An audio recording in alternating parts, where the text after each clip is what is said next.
그날 아침 수백 명의 장병들이 하늘을 바라보며 무릎을 꿇었습니다. 하늘 높이 떠 있는 구름이 믿을 수 없을 정도로 선명한 예수 그리스도의 형상을 하고 있었기 때문입니다. 십자가에 매달린 예수님의 모습이 구름으로 완벽하게 형성되어 있었고 그 모습은 너무나 생생해서 모든 사람들이 경외감에 떨었습니다. 하지만 이 기적 같은 현상 뒤에는 누구도 상상하지 못했던 끔찍한 진실이 숨겨져 있었습니다. 과연 하늘에 나타난 이 신비로운 현상은 무엇을 의미하는 것일까요? 그리고 이 사건이 한 젊은 청년의 억울한 죽음과 어떤 연관이 있는 것일까요? 정말 놀라운 이야기니까 구독과 좋아요 부탁드리고요. 그럼 지금부터 이 믿기 어려운 이야기를 들려드리겠습니다. 논산에 위치한 육군훈련소 신병교육대에서는 평소와 다름없이 아침 점호가 시작되고 있었습니다. 수백 명의 훈련병들이 넓은 훈련장에 일렬로 정렬해 서 있었고 차가운 가을 공기가 그들의 얼굴을 스쳐 지나가고 있었습니다. 자양조와 교관의 우렁찬 구령 소리가 훈련장 전체에 울려 퍼졌습니다. 하지만 그 순간 한 훈련병이 하늘을 올려다보며 작은 비명을 질렀습니다. 저기 그의 떨리는 손가락이 가리키는 곳을 따라 모든 사람들의 시선이 하늘로 향했습니다. 그리고 그들이 본 것은 평생 잊을 수 없는 광경이었습니다. 하늘 높이 새하얀 구름들이 완벽한 십자가 모양을 이루고 있었습니다. 그런데 그것은 단순한 십자가가 아니었습니다. 그 십자가에는 너무나 선명하고 생생한 인간의 형상이 매달려 있었습니다. 머리에는 가시관을 쓴 듯한 구름의 형태가 있었고 양팔은 십자가에 펼쳐진 채 늘어져 있었습니다. 심지어 얼굴의 윤곽까지도 뚜렷하게 구분할 수 있을 정도였습니다. 이게 뭐야? 한 상병이 떨리는 목소리로 중얼거렸습니다. 모든 장병들이 마치 체면에 걸린 듯 하늘만을 바라보고 있었습니다. 구름으로 된 예수상은 점점 더 선명해지고 있었습니다.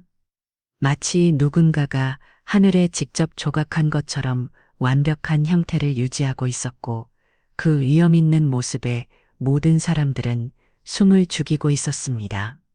무릎 꿇어 누군가가 외쳤습니다. 순식간에 수백 명의 장병들이 일제히 무릎을 꿇였습니다. 종교가 있든 없든 믿음이 있든 없든 상관없이 모든 사람들이 본능적으로 경배 자세를 취했습니다.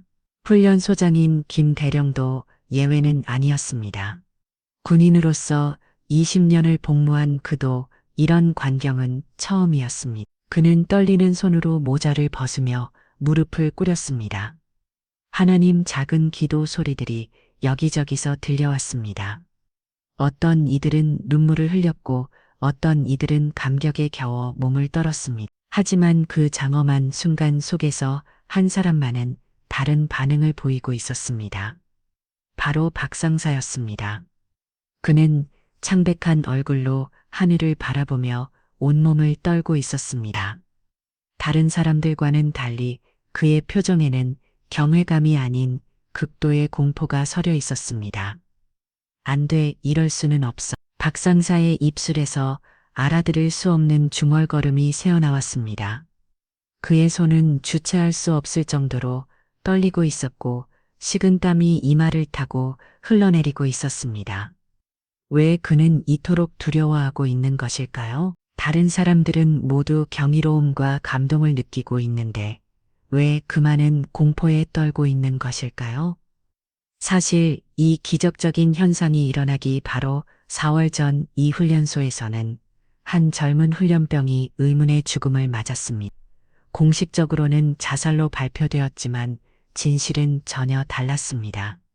그 훈련병의 이름은 김민수였습니다. 22살의 젊은 나이에 이 세상을 떠난 그는 사실 이 부대에서 가장 순수하고 신앙심이 깊은 청년이었습니다. 시골의 작은 교회에서 목사로 섬기는 아버지 밑에서 자란 김민수는 어려서부터 하나님을 사랑하고 이웃을 섬기는 삶을 살아왔습니다. 가난했지만 항상 다른 사람을 먼저 생각하는 그의 성품은 주변 사람들에게 깊은 감동을 주었습니다. 하지만 그런 그가 왜 스스로 목숨을 끊었다고 발표되었을까요? 정말로 그것이 사실일까요? 하늘에 떠 있는 구름 예수상은 약 30분 동안 그 완벽한 형태를 유지했습니다. 그리고 서서히 모양이 흐려지면서 평범한 구름으로 변해갔습니다. 하지만 그 짧은 시간 동안 목격한 사람들의 마음에는 지워지지 않는 감동과 의문이 새겨졌습니다. 특히 이 부대의 군종 목사인 이 대위는 그 광경을 보며 말로 표현할 수 없는 영적 체험을 했습니다. 하나님께서 무언가를 말씀하고 계시는 거야. 이 대위는 15년간 군종 장교로 복무하면서 수많은 일들을 겪어왔지만 이런 경험은 처음이었습니다. 그리고 그는 직감적으로 알 수 있었습니다. 이 기적적인 현상이 단순한 우연이 아니라는 것을 말입니다. 과연 하늘에서 내린 이 계시는 무엇을 의미하는 것일까요? 그리고 김민수의 죽음과는 어떤 연관이 있는 것일까요? 이 모든 의문의 답은 곧 밝혀지게 됩니다. 이야기는 석 달 전으로 거슬러 올라갑니다. 경상남도 하동군의 작은 시골 마을, 그곳에는 신도수가 겨우 20명 남짓한 조그만 교회가 있었습니다. 하동 제1교회라는 소박한 간판이 걸린 이 교회의 목사가 바로 김민수의 아버지 김묘한 목사였습니다. 50대 중반의 김 목사는 이 작은 교회에서 20년 넘게 목회를 해오고 있었습니다. 큰 교회로 이직할 기회도 여러 번 있었지만 그는 이 시골 마을의 할머니 할아버지들을 떠날 수 없다며 언제나 거절했습니다. 아들아, 아버지가 미안하다. 김 목사는 군입대를 앞둔 아들 민수를 바라보며 말했습니다. 다른 집 아이들처럼 풍족하게 키워주지 못한 것이 늘 마음에 걸렸습니다. 하지만 민수는 환한 미소를 지으며 고개를 저었습니다. 아버지, 무슨 말씀을 그러세요? 저는 아버지가 자랑스러워요. 22살의 김민수는 정말 특별한 청년이었습니다. 가난했지만 불평한 적이 없었고 항상 다른 사람을 먼저 생각하는 마음씨를 가지고 있었습니다. 고등학교 시절에는 학급에서 따돌림 당하는 친구들을 챙겨주다가 자신이 괴롭힘을 당한 적도 있었습니다. 대학교에서는 아르바이트로 번 돈을 어려운 후배들에게 몰래 용돈으로 지어주곤 했습니다. 민수야, 너는 정말 예수님을 닮았군. 김 목사는 아들을 볼 때마다 이런 생각을 했습니다. 현유이지만 때로는 아들의 순수한 마음이 신기할 정도였습니다. 이대를 사흘 앞둔 어느 저녁 부자는 교회에서 함께 기도를 드렸습니다. 서양빛이 십자가에 비치는 조용한 예배당에서 두 사람은 무릎을 꿇고 간절히 기도했습니다. 하나님 아버지, 제 아들 민수를 군대에 보냅니다.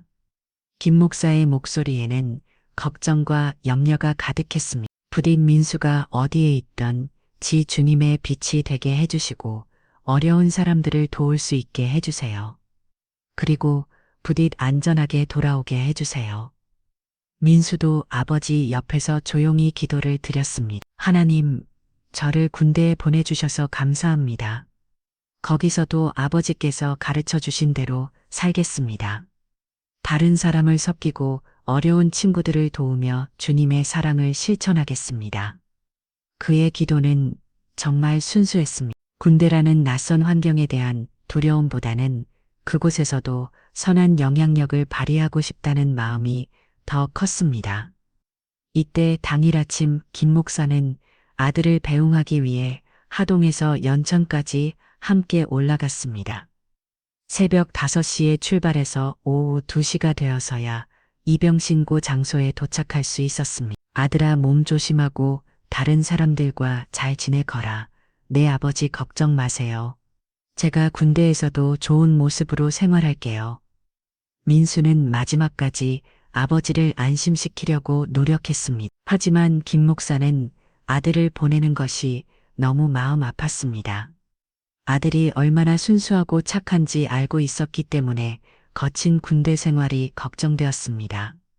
민수야, 아무리 힘들어도 포기하지 말고 늘 기도하며 살아라. 그리고 억울한 일이 있으면 참지만 말고 아버지에게 연락해라. 네, 알겠습니다. 아버지도 건강하세요. 부자의 작별 인사는 담담했지만 두 사람 모두 가슴이 뭉클했습니다. 특히 김 목사는 웬일인지 불길한 예감이 들어서 발걸음이 떨어지지 않았습니다. 민수가 그대로 들어간 후 김 목사는 매일 밤 아들을 위해 기도했습니다. 하나님, 민수가 건강하게 잘 지내고 있겠죠. 부디 좋은 선임들을 만나서 즐겁게 훈련받게 해주세요. 하지만 김 목사가 모르는 사이에 민수는 상상할 수 없는 지옥 같은 나날을 보내고 있었습니다. 훈련소에 들어간 첫날부터 민수는 동기들 사이에서 인기가 많았습니다. 어려운 친구들을 도와주고 힘든 일이 있으면 자신이 대신 나서는 모습 때문이었습니다. 야, 김민수 진짜 고마워. 내가 없었으면 어떻게 했을까? 세면을 제대로 못하는 동기를 도와주고 편지를 못 쓰는 친구 대신 가족에게 안부 편지를 써주는 민수를 보며 모든 훈련병들이 감탄했습니다. 하지만 이런 민수의 모습이 모든 사람에게 좋게 보이지는 않았습니다. 특히 박상사에게는 극도로 거슬리는 존재였습니다.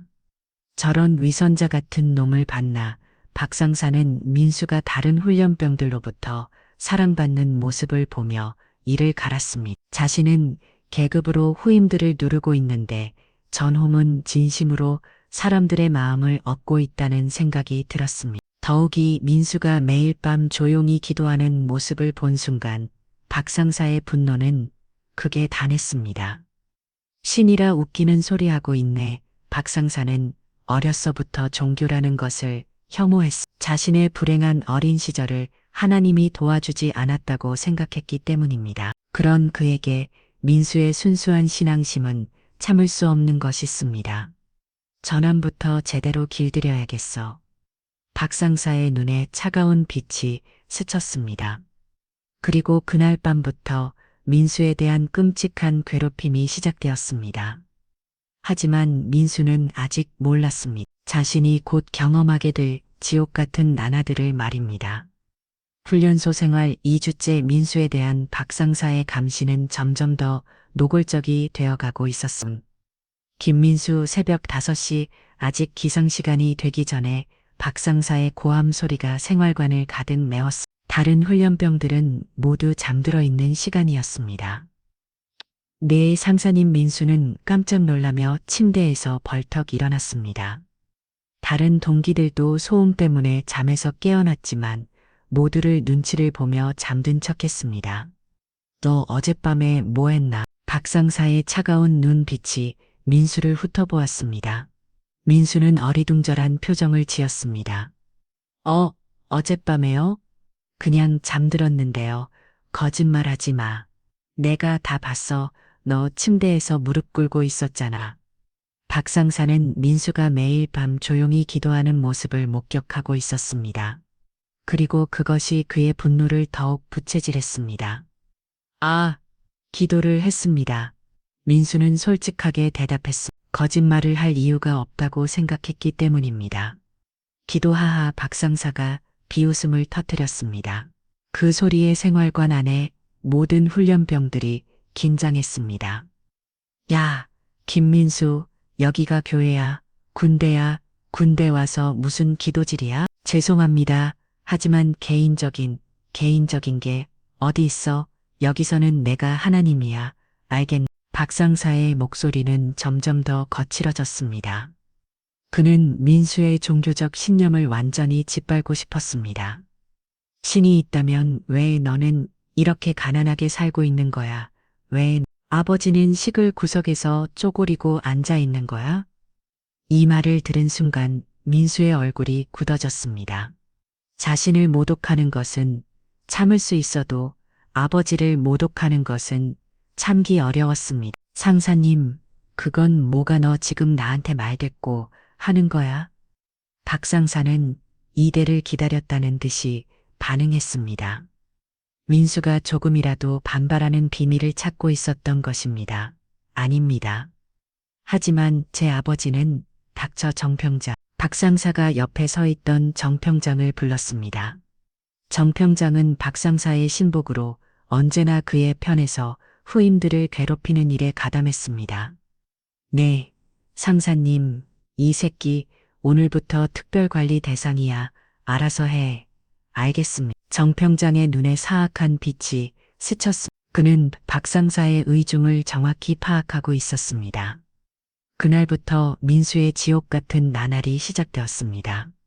아침 점호 때는 다른 훈련병들보다 30분 일찍 나와서 혼자 정리정돈을 해야 했습니다. 식사 시간에는 가장 마지막에 들어가서 남은 음식만 먹어야 했습니다. 김민수, 왜 이렇게 느려?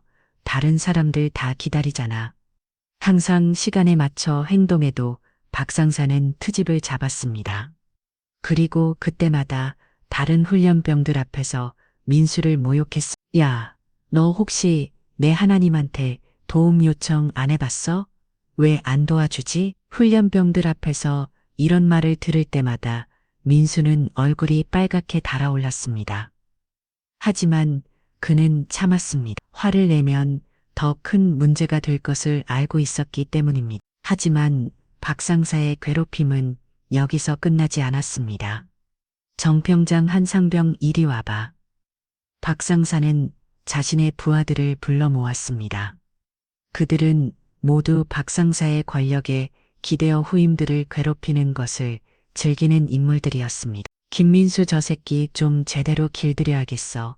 너무 고분고분하게 놔두니까 다른 애들한테 이상한 영향 끼치고 있어. 어떻게 하시겠습니까? 한 상병이 비열한 미소를 지으며 물었습니다. 일단 밤 잠부터 재워주지 말자. 그리고 그 기도하는 버릇부터 고쳐놔야겠어. 좋은 생각입니다. 정평장이 맞장구를 쳤습니다. 그날 밤부터 민수는 제대로 잠을 잘 수 없었음. 소등 시간이 지나고 1시간쯤 지나면 박 상사가 나타나서 민수를 깨웠습니다. 김민수 일어나서 화장실 청소해. 네, 알겠습니다. 민수는 졸린 눈을 비비며 일어났습니다.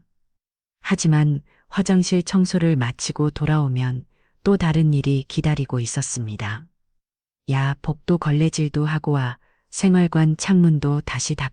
이런 식으로 민수는 매일 밤 2~3시간 밖에 잠을 잘 수 없었습니다. 낮에는 강도 높은 훈련을 받아야 하는데 밤에는 제대로 쉴 수도 없었습니다. 더욱 악랄한 것은 민수가 기도하려고 할 때마다 방해하는 것이었습니다. 야, 김민수 무릎 꿇지 마. 여기서 그런 거 하지 말라고 했잖아. 민수가 조용히 기도하려고 하면 어김없이 박 상사나 그의 부하들이 나타나서 제재했습니다. 상사님, 저는 아무한테도 피해주지 않고 피해준다고. 보기 싫어. 그런 거 하고 싶으면 군대 말고 신학교나 가지. 박 상사의 괴롭힘은 날이 갈수록 더욱 심해졌습니다. 그리고 다른 훈련병들은 그런 모습을 보면서도 아무도 도움을 주지 못했습니다. 최일병은 민수와 같은 기수로 입대한 친구였습니다. 그는 민수가 괴롭힘 당하는 모습을 보며 마음이 아팠지만 자신도 표적이 될까봐 두려워서 나서지 못했습니다. 민수야, 미안해. 내가 도와주고 싶지만. 최일병은 민수에게 조용히 속삭였습니다. 민수는 고개를 저으며 미소를 지었습니다. 괜찮아. 내가 괜히 나 때문에 고생할 필요 없어. 민수는 마지막까지 다른 사람을 생각했습니다. 자신이 아무리 힘들어도 친구들까지 위험에 빠뜨리고 싶지 않았습니다. 하지만 박 상사의 괴롭힘은 이제 단순한 괴롭힘의 수준을 넘어서고 있었습니다. 그것은 한 인간의 정신을 완전히 파괴하려는 악의적인 계획이었습니다. 훈련소 생활 4주째 민수의 몰골은 처참했습니다. 매일 밤 2~3시간씩 밖에 잠을 자지 못해서 눈 밑에는 시커먼 다크서클이 생겼고 제대로 된 식사를 할 수 없어서 얼굴은 야위어 있었습니다. 하지만 더 심각한 것은 그의 정신 상태였습니다. 김민수 1위와 오후 훈련이 끝나고 저녁 식사 시간 박 상사가 민수를 따로 불렀습니다. 다른 훈련병들은 모두 식당으로 향했지만 민수만 홀로 남겨졌습니다. 네, 상사님. 민수의 목소리는 이미 기력이 빠져 있었습니다. 지난 몇 주간의 괴롭힘으로 그의 몸과 마음은 한계에 달아 있었습니다. 너 아직도 그 쓸데없는 기도하고 있지? 박상사는 민수의 앞에 바짝 다가서서 위협적으로 물었습니다. 그의 눈에는 냉혹한 증오가 가득했습니다. 상사님, 저는 누구한테도 피해를 피해 안 준다고. 너 때문에 다른 애들이 이상한 생각하고 있잖아. 박상사는 사실 민수가 다른 훈련병들에게 긍정적인 영향을 주는 것이 가장 두려웠습니다. 자신의 권위가 흔들릴까봐 불안했던 것입니다. 정병장, 한상병, 박상사의 부름에 두 사람이 즉시 나타났습니다. 그들의 얼굴에는 악의에 찬 미소가 떠올라 있었습니다. 이 새끼 오늘 제대로 정신 차리게 해줘야겠어. 어떻게 하시겠습니까? 정병장이 비열하게 웃으며 물었습니다. 일단 무릎 꿇려. 그리고 내 하나님한테 도움 요청해봐. 박상사가 차가운 목소리로 명령했습니다. 민수는 당황했지만 어쩔 수 없이 무릎 꿇보았습니다. 빨리 기도해봐. 내 하나님이 진짜 있다면 너를 구해줄 거 아니야. 기도하라니까. 한상병이 민수의 어깨를 거칠게 밀었습니다. 민수는 균형을 잃고 바닥에 넘어졌습니다. 하나님, 제발 저를 도와주세요. 민수는 떨리는 목소리로 기도했습니다. 하지만 그의 기도는 조롱 섞인 웃음소리에 묻혔습니다. 하하, 봐라, 아무도 안 나타나잖아. 야, 김민수, 내 하나님은 지금 뭐 하고 있는 거야? 박상사와 그의 부하들은 민수의 간절한 기도를 보며 악독하게 웃었습니다. 이들에게 민수의 고통은 오락거리에 불과했습니다. 일어나 정병장이 민수를 강제로 일으켜 세웠습니다. 그리고는 모든 훈련병들이 보는 앞에서 민수를 모욕했습니다. 야들아, 여기 신을 믿는 바보가 있다. 하나님이 구해주신다는데 왜 이렇게 비참하게 살고 있을까? 다른 훈련병들은 이런 모습을 보며 불편했지만 아무도 감히 나서지 못했습니다. 자신들도 표적이 될까봐 두려웠기 때문입니다. 최일병은 자신의 침대에 누워서 이 모든 광경을 지켜보고 있었습니다. 그의 마음은 찢어지는 것 같았습니다. 내가 도와줘야 하는데, 하지만 어떻게? 최일병은 자신의 비겁함을 스스로 혐오했습니다. 하지만 박상사의 권력 앞에서는 어쩔 수 없었습니다. 민수에 대한 괴롭힘은 날이 갈수록 더욱 잔혹해져 갔습니다. 식사 시간에는 밥을 먹지 못하게 하고 훈련 시간에는 일부러 더 어려운 과제를 시켰습니다. 심지어 화장실 가는 것조차 허락받아야 했습니다. 김민수, 왜 이렇게 느림? 다른 사람들 기다리게 하지 마. 아무리 빨리 해도 박상사는 투집을 잡았습니다. 그리고 그때마다 다른 훈련병들 앞에서 민수를 망신 주었습니다. 가장 고통스러운 것은 밤에 당하는 괴롭힘이었습니다. 김민수, 일어나서 팔고 펼펴기 100개 소등. 시간이 지나고 모든 사람들이 잠든 후에도 민수만은 잠을 잘 수 없었습니다. 박상사와 그의 부하들은 번갈아가며 민수를 괴롭혔습니다. 왜 이렇게 약해? 내 하나님한테 힘 좀 달라고 해봐. 기도하면서 희기도하면서 민수는 온몸이 떨리는 상태에서도 팔고 펼펴기를 해야 했습니다. 그리고 그 과정에서도 계속해서 조론과 모독을 당해야 했습니다. 어느 날 밤 민수는 더 이상 견딜 수 없다는 생각이 들었습니다. 그래서 몰래 아버지에게 편지를 쓰기 시작했습니다. 사랑하는 아버지께, 아버지 안녕하세요. 저는 여기서 잘 지내고 있습니다. 걱정하지 마세요. 사실은 조금 힘들긴 합니다. 하지만 아버지께서 늘 말씀하신 대로 어려움이 있을 때마다 하나님께 기도하고 있습니다. 아버지, 저를 용서해 주세요. 제가 약해서 이런 시련을 잘 견뎌내지 못하고 있습니다. 하지만 아버지, 저는 아직도 하나님을 믿습니다. 이 모든 일들이 하나님의 뜻이라고 생각합니다. 저를 괴롭히는 사람들도 용서하려고 노력하고 있습니다. 아버지께서 가르쳐 주신 대로 원수도 사랑하려고 합니다. 아버지, 제가 만약에 돌아가지 못하더라도 저를 미워하지 마세요. 그리고 저 때문에 누구를 원망하지도 마세요. 저는 아버지의 아들이라는 것이 자랑스럽습니다. 그리고 하나님의 자녀라는 것도 자랑스럽습니다. 사랑하는 아버지께 김민수 드린 편지를 다 쓰고 나서 민수는 조용히 눈물을 흘렸습니다. 하지만 그 눈물은 원망의 눈물이 아니었습니다.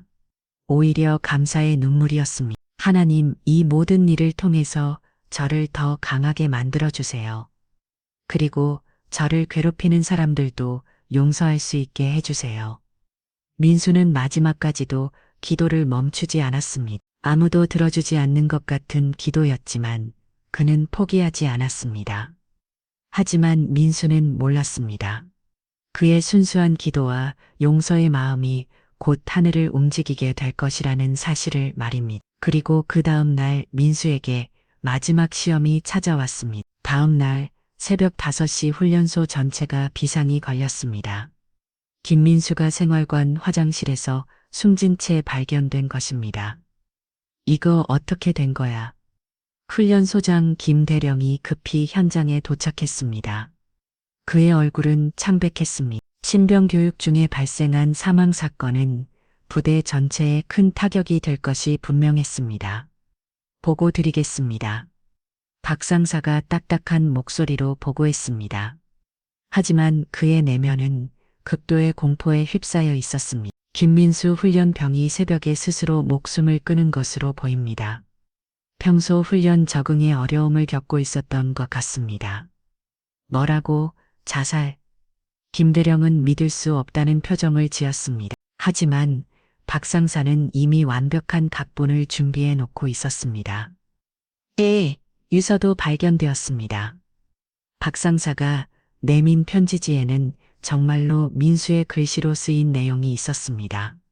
바로 어젯밤 민수가 아버지에게 쓴 그 편지였습니다. 만약에 돌아가지 못하더라도 저를 미워하지 마세요라고 되어 있습니다.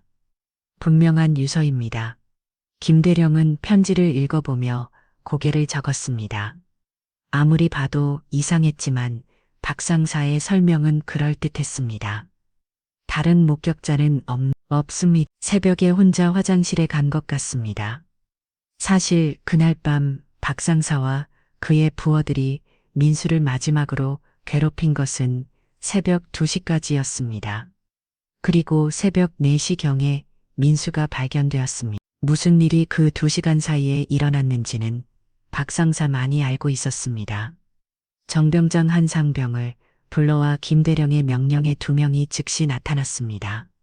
그들의 얼굴도 긴장감이 역력했습니다. 너희들 김민수에 대해서 아는 게 있나? 없습니다. 정병장이 단호하게 대답했습니다. 평소에 좀 내성적이고 소극적인 편이었습니다. 다른 훈련병들과도 잘 어울리지 못했고요. 이는 완전한 거짓말이었습니다. 인수는 오히려 모든 사람들에게 사랑받는 존재였습니다. 하지만 정병장은 서슴없이 거짓 증언을 했습니다. 한 상병 너는 저도 마찬가지입니다. 좀 우울해 보이긴 했는데 이런 일이 일어날 줄은 몰랐습니다.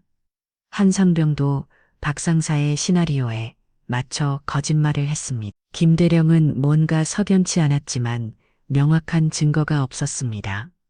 그리고 무엇보다 부대 이미지를 생각해야 했습니다. 이 대위는 어디 있나? 부르겠습니다.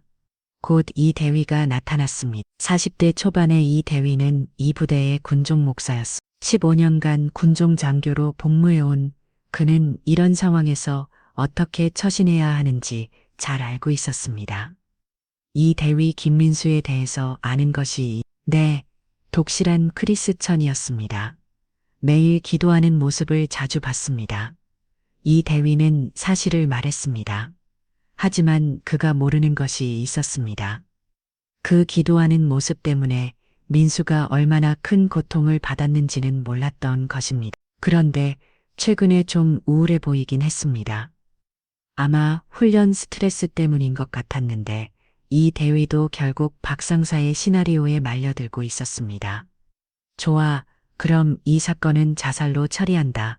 김 대령이 결론을 내렸습니다. 사실 그에게는 다른 선택지가 없었습니다. 집단계로 피밀하는 것이 밝혀지면 부대 전체가 큰 파장에 휩싸일 것이기 때문입니다. 하지만 조용히 처리하도록 해 언론에 알려지면 안 된다. 알겠습니다. 박상사는 속으로 안도의 한숨을 쉬었습니다.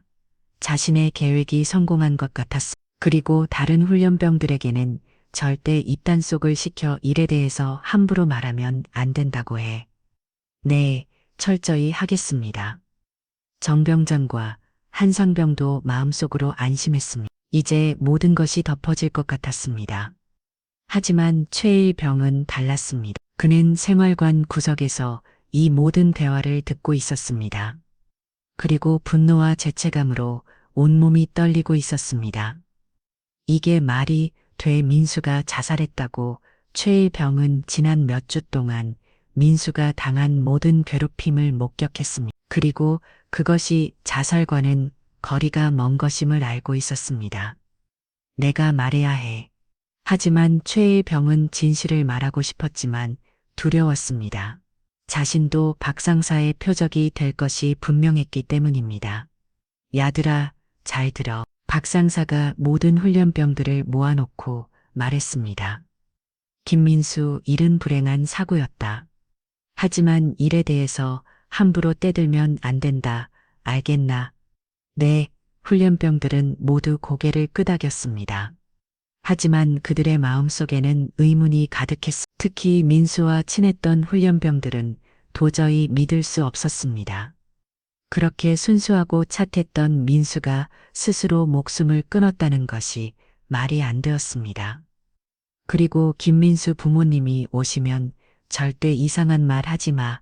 자살이라고 하면 된다. 박상사는 철저하게 증거인멸을 시도했습니다.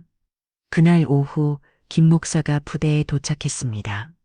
아들의 부흥을 들은 김 목사는 기차를 타고 밤새 달려왔습니다. 그의 얼굴은 눈물로 범벅이 되어 있었습니다. 제 아들이 정말 스스로 그런 일을. 김 목사는 믿을 수 없다는 표정으로 물었습니다. 박상사는 거짓 동정심을 보이며 대답했습니다. 네, 정말 안타깝습니다. 평소에 좀 우울해하더니 하지만 민수는 그런 아이가 아닙니다. 어려운 일이 있어도 항상 기도로 이겨내는 목사님 군대는 민간과 다릅니다. 아무래도 적응하기 힘들었던 것 같습니다. 이 대위도 김 목사를 위로했습니다. 하지만 그의 마음 한편에는 뭔가 석연치 않은 느낌이 있었습니다. 정말 자살일까? 그렇게 신앙이 깊던 아이가. 하지만 이 대위도 조직의 결정에 따를 수밖에 없었습니다. 민수의 장례는 조용히 치러졌습니다. 김 목사는 아들의 시신을 보며 하염없이 눈물을 흘렸습니다.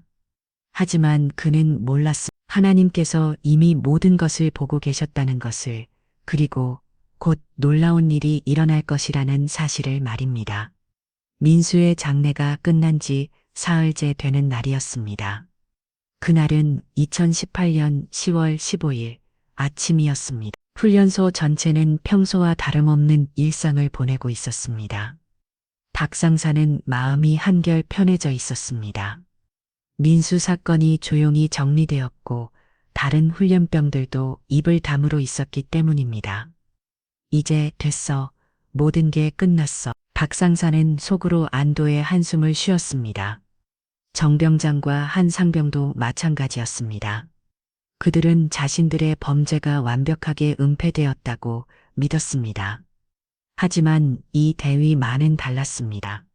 지난 4월 동안 그는 잠을 제대로 이루지 못했습니다. 김민수의 죽음이 계속 마음에 걸렸기 때문입니다. 정말 자살이었을까? 그렇게 신앙이 깊던 아이가. 이 대위는 15년간 군종 장교로 복무하면서 수많은 장병들을 상담해 왔습니다. 그리고 그의 경험으로는 민수 같은 아이가 자살할 가능성은 거의 없었습니다. 뭔가 이상해. 분명히 다른 이유가 있을 거야. 하지만 그는 확실한 증거가 없었습니다. 그리고 조직의 결정에 맞서기에는 자신의 위치가 애매했습니다. 그날 아침 8시 평소처럼 아침 점호가 시작되었습니다. 차력 경내의 수백 명의 훈련병들이 일제히 경례 자세를 취했습니다. 하지만 그 순간 한 명의 훈련병이 하늘을 가리키며 소리쳤습니다. 저기 보세요. 모든 사람들의 시선이 하늘로 향했습니다. 그리고 그들이 본 것은 평생 잊을 수 없는 광경이었습니다. 하늘 높이 떠 있는 구름들이 완벽한 십자가 모양을 이루고 있었습니다. 그런데 그것은 단순한 십자가가 아니었습니다. 그 십자가에는 너무나 선명하고 생생한 예수 그리스도의 형상이 매달려 있었습니다. 머리의 가시관부터 시작해서 양팔이 펼쳐진 모습, 심지어 얼굴의 윤곽까지도 뚜렷하게 구분할 수 있었습니다. 이게 뭐야? 박상사가 떨리는 목소리로 중얼거렸습니다. 그의 얼굴은 순식간에 창백해졌습니다. 구름으로 된 예수상은 점점 더 선명해지고 있었습니다. 마치 살아있는 것처럼 생생했고 그 위험 있는 모습에 모든 사람들이 숨을 죽이고 있었습니다. 무릎 꿇어 누군가가 외쳤습니다. 순식간에 수백 명의 장병들이 일제히 무릎을 꿇었습니다. 종교가 있던 없든 믿음이 있던 없든 상관없이 모든 사람들이 본능적으로 경배의 자세를 취했습니다. 훈련 소장인 김대령도 예외는 아니었습니다. 그는 떨리는 손으로 모자를 벗으며 무릎을 꿇었습니다. 하나님 작은 기도 소리들이 여기저기서 들려왔습니다. 어떤 이들은 눈물을 흘렸고 어떤 이들은 감격에 겨워 몸을 떨었습니다. 하지만 이 대위는 다른 사람들과는 완전히 다른 체험을 하고 있었습니다. 구름 예수상을 바라보는 순간 그의 머릿속에 선명한 음성이 들렸습니다. 진실을 밝혀라. 그 음성은 너무나 명확했습니다. 이 대위는 온몸에 전율이 흘렀습니다. 억울한 죽음을 외면하지 말라. 또 다른 음성이 들렸습니다. 이번에는 더욱 강렬했습니다. 이 대위는 즉시 깨달았습니다. 이 기적적인 현상이 김민수와 관련이 있다는 것을 말입니다. 하나님께서 직접 말씀하고 계시는 거야. 이 대위의 눈에 눈물이 고였습니다. 15년간 군종장교로 복무하면서 이런 영접 체험은 처음이었습니다. 나는 진실을 보고 있다. 거짓을 덮지 말라. 세 번째 음성이 들렸을 때 이 대위는 더 이상 참을 수 없었습니다. 그는 소리내어 울기 시작했습니다. 한편 박상사와 그의 부하들은 극도의 공포에 떨고 있었습니다. 이게 우연히 일리가 없어 정평장이 박상사에게 속삭였습니다. 그의 목소리는 공포에 질려 있었습니다. 닥쳐, 그런 소리 하지 마. 박상사도 마찬가지였습니다. 그는 직감적으로 알고 있었습니다. 이 기적적인 현상이 자신들의 범죄와 관련이 있다는 것을 말입니다. 김민수, 설마? 한 상병이 떨리는 목소리로 중얼거렸습니다. 그 순간 세 사람 모두 소름이 돋았습니다. 구름 예수상은 약 30분 동안 그 완벽한 형태를 유지했습니다. 그 시간 동안 모든 사람들은 말 그대로 경외감에 휩싸여 있었습니다. 특히 최일병은 이 광경을 보며 무언가 확신을 갖게 되었습니다. 이건 우연이 아니야. 분명히 민수와 관련이 있어. 최일병은 지난 몇일 동안 괴로워하며 진실을 말해야 할지 고민하고 있었습니다. 하지만 이 기적적인 현상을 본 후에는 확신이 섰습니다. 하나님께서 직접 보여주시는 거야. 민수의 억울함을 구름이 서서히 흩어지기 시작했습니다. 완벽했던 예수상의 형태가 점점 흐려지면서 평범한 구름으로 변해갔습니다. 하지만 그 짧은 시간 동안 목격한 사람들의 마음에는 지워지지 않는 감동과 의문이 새겨졌습니다. 해산 김 대령이 명령했지만 아무도 쉽게 자리를 떠나지 못했습니다. 모든 사람들이 아직도 하늘을 바라보며 방금 전에 광경을 되새기고 있었습니다. 이 대위는 천천히 일어나서 자신의 사무실로 향했습니다. 그의 마음속에는 이제 확고한 결심이 서 있었습니다. 더 이상 침묵할 수 없어. 하나님께서 직접 명령하셨어. 그는 15년간 현실에 타협하며 살아온 자신을 되돌아보았어. 조직의 논리에 굴복하고 불의를 보고도 외면해온 자신의 모습이 부끄러웠습니다. 이제라도 늦지 않았어. 진실을 밝혀야 해. 이 대위는 책상 앞에 앉아서 떨리는 손으로 전화기를 들었어. 그리고 상급 부대에 전화를 걸기 시작했어. 한편 박 상사는 급히 정병장과 한 상병을 불러 모았습니다. 야들아, 오늘 일은 절대 입 밖에 내지 마. 왜요? 그냥 신기한 자연 현상 아닌가요? 정병장이 애써 태어난 척했지만 그의 목소리는 떨리고 있었습니다. 자연 현상이긴 뭐가 자연 현상이야? 이상하잖아. 박 상사는 불안감을 감출 수 없었습니다. 하지만 그들이 모르는 사이에 이미 하나님의 계획은 시작되고 있었습니다. 그리고 곧 놀라운 반전이 기다리고 있었습니다. 구름 예수상을 목격한 지 2시간 후 이 대위는 자신의 사무실에서 무릎을 꿇고 기도하고 있었습니다. 하나님, 제가 정말 금성을 들은 게 맞습니까? 이 대위는 아직도 믿어지지 않았습니다. 15년간 군종장교로 복무하면서 이런 직접적인 계시를 받은 것은 처음이었기 때문입니다. 하지만 그 음성은 너무나 명확했습니다. 진실을 밝혀라. 억울한 죽음을 외면하지 말라. 거짓을 덮지 말라. 하나님, 만약 정말 저에게 말씀하신 것이라면 저에게 용기를 주세요. 그 순간 이 대위의 마음속에 평안이 찾아왔습니다. 그리고 동시에 지금까지 자신이 얼마나 비겁하게 살아왔는지 깨닫게 되었습니다. 15년 전 젊은 군종장교로 인간했을 때 자신을 떠올렸습니다. 그때는 정의감에 불타서 모든 불의와 맞서겠다고 다짐했었습니다. 하지만 시간이 흐르면서 그는 점점 현실에 타협하기 시작했습니다. 조직의 논리에 굴복하고 승진을 위해서는 때로는 양심을 외면하기도 했습니다. 나는 목사인가 군인인가? 이 질문이 그의 마음을 파고들었습니다. 그리고 이제야 답을 찾을 수 있었습니다. 나는 하나님의 종이다. 그 어떤 것보다 하나님을 먼저 섬겨야 한다. 이 대위는 일어나서 책상 서랍을 열었습니다. 그 안에는 김민수에 관한 서류들이 들어 있었습니다. 공식적으로는 자살로 처리된 사건이었지만 그는 뭔가 이상함을 느끼고 있었습니다. 다시 한번 자세히 살펴보자. 이 대위는 서류들을 꼼꼼히 검토하기 시작했습니다. 그리고 곧 여러 가지 의문점들을 발견할 수 있었습니다. 첫째, 김민수는 평소 매우 적극적이고 긍정적인 성격이었습니다. 다른 훈련병들도 모두 그를 좋아했고 적응에 전혀 문제가 없어 보였습니다. 둘째, 유서로 제출된 편지의 내용이 이상했습니다. 자살을 암시하는 내용이라기보다는 아버지에 대한 사랑을 표현하는 내용에 가까웠습니다. 셋째, 발견된 시간과 장소가 의심스러웠습니다.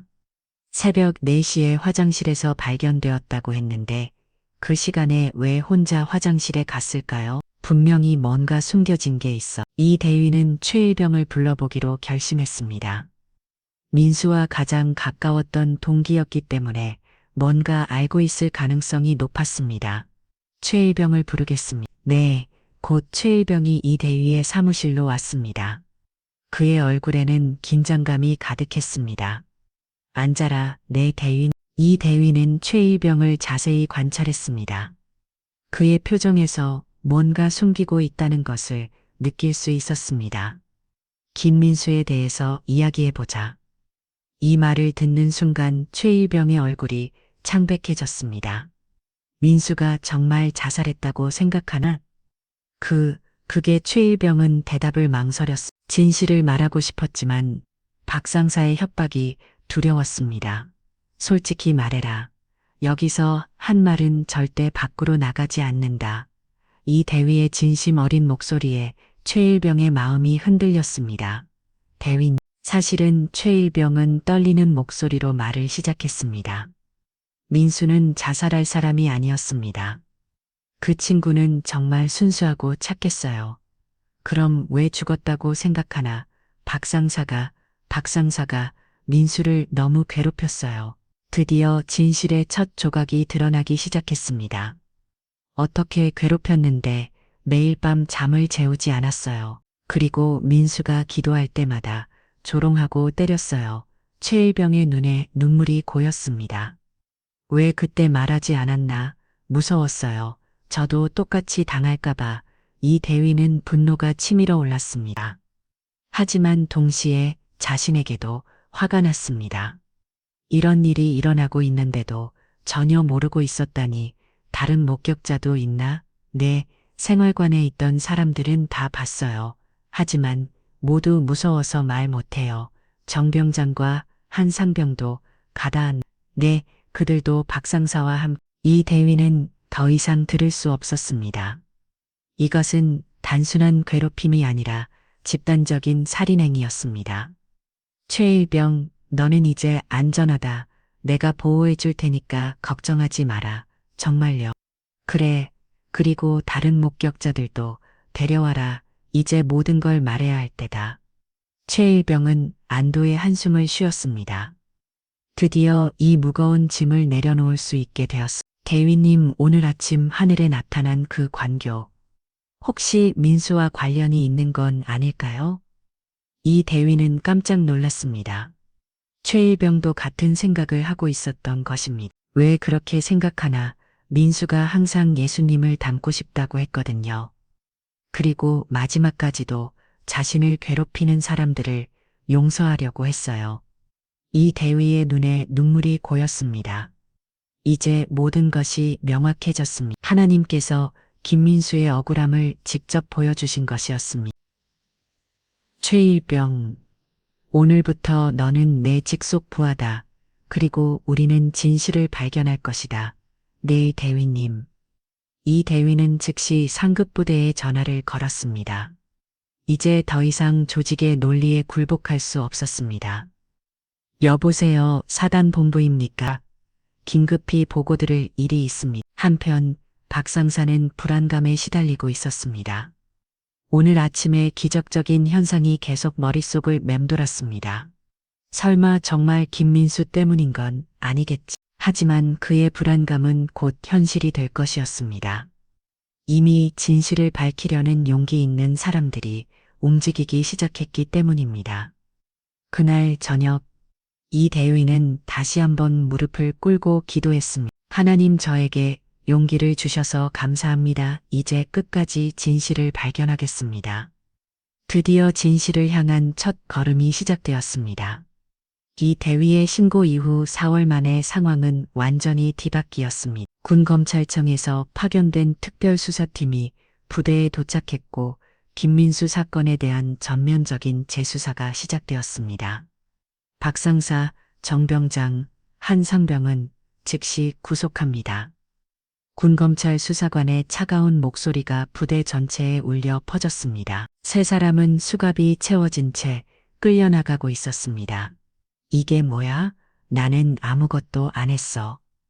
박상사가 발악했지만 이미 모든 증거가 확보된 상태였습니다. 최일병을 시작으로 생활관의 모든 목격자들이 용기를 내어 증언했기 때문입니다. 김민수 훈련병을 지속적으로 괴롭히고 수면을 방해하며 종교를 모독한 사실이 다수의 증언으로 확인되었습니다. 수사관은 차분하게 혐의 사실을 읽어주었습니다. 특히 사망당의 새벽까지 지속된 가혹행위로 인해 피해자가 극단적 선택을 할 수밖에 없는 상황으로 내몰았다는 점에서 사실상의 살인행위로 판단됩니다. 박상사의 얼굴이 창백해졌습니다. 이제야 자신들의 행위가 얼마나 끔찍한 것이었는지 깨닫기 시작했습니다. 제발, 제발 한 번만 용서해 주세요. 정병장과 한 상병도 울며 불며 용서를 빌었지만 이미 돌이킬 수 없는 상황이었습니다. 한편 김 목사는 진실을 알게 된 후 깊은 충격에 빠져 있었습니다. 제 아들이 그런 고통을 당했다니.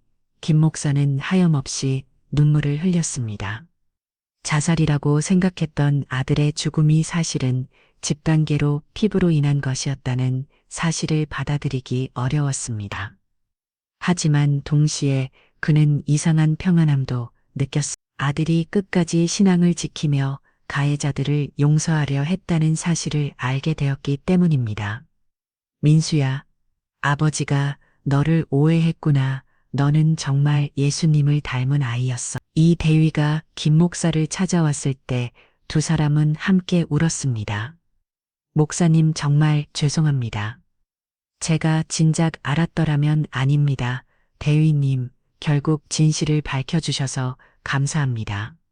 김 목사는 이 대위의 손을 꽉 잡았습니다. 민수가 마지막에 남긴 편지를 다시 읽어보니 정말 놀라웠습니다. 이 대위가 조용히 말했습니다. 어떤 내용이요? 아들이 자신을 괴롭힌 사람들까지도 용서하려고 했다는 내용이었습니다. 마지막까지 원망하지 않고 사랑으로 대하려고 했어요. 김 목사의 눈에 다시 눈물이 고였습니다. 그래요. 그게 우리 민수예요. 어렸서부터 그런 아이였어요. 그때 김 목사가 놀라운 이야기를 들려주었습니다. 대위님, 사실 민수가 군대 가기 전에 저에게 한 말이 있어요. 어떤 말씀이세요? 아버지, 제가 군대에서 어떤 일을 당하더라도 절대 원망하지 마세요. 하나님께서 저를 통해 하실 일이 있으실 거예요. 라고 했어요. 이 대위는 소름이 돋았습니다. 그리고 만약 제가 고생을 당하더라도 그것이 다른 사람들에게 도움이 된다면 기꺼이 감당하겠다고도 했어요. 정말 놀라운 아이였군요. 이 대위는 이제야 모든 것을 이해할 수 있었습니다. 김민수의 죽음이 단순한 비극이 아니라 하나님의 더 큰 계획의 일부였다는 것을 말입니다.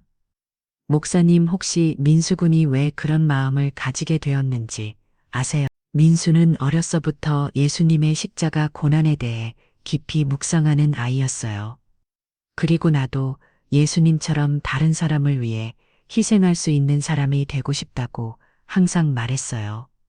김 목사의 말을 들으며 이 대위는 이제 하늘에 나타난 구름 예수상의 의미를 완전히 이해할 수 있었습니다.